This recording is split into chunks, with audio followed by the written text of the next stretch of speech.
Kap, Sir. medyo tayo eh.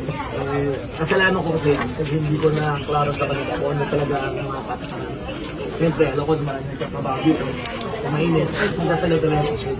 Kaya siyempre, ganado mga bata natin eh. Ganado masyado. Kaya sabi ko, isip na. Pag nagkatrabaho, isip nila.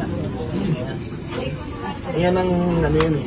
Dala yan ng mga pulis na gusto talagang i-push yung patakaran namin. Kasi dito, lalo na sa lugar niya, dito maraming kakasakitan dito eh, di ba?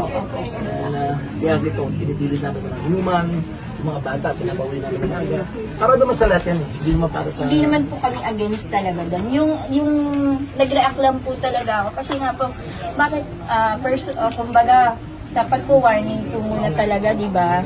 So, ticket po kasi agad. Kasi doon po sa barangay Bagong Silang, sinisita po nila yan, sasabihin po nila, merong operation yung barangay. So, pwede kang mag-bihis muna. Huwag kang lumabas nang hindi ka, di ba po? Dala ng ano yan, dala ng denado lang. Diba? Denado. Pero hindi naman personal yun, hindi ka naman kalaro ng mga yan. Yes, diba? po. Pero, ayan, para sa lahat talaga yan. Baka ba kayo napansin, tumahimik ng barangay niyo, di ba? Pumunti na gulo rito, di ba? Mga bata umuwi naman. Wala nang nagliinom sa kalye, di ba? Dati kasi pwede mag-inuman sa ganito lang. Mag-inuman eh, di ba? Doon nag-umpisa gulo lahat eh. Pero sir, may tanong ako. Di ba i-revise niyo naman po yung ano? So, ang tanong ko lang, hanggang saan po talaga po pwedeng mag-topless yung lalaki? Lalaki? Alam mo naman babae.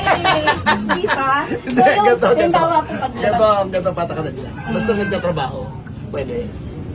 Pwede, pero yung mga tambay na nakalabas lang dyan, naglalakad na wala t-shirt, bawal yun. Bawal talaga. Kasi yun naman po yung utos niyo talaga, public Yun talaga. place. Public place. Pero pati po ba yung mga iskinita ngayon?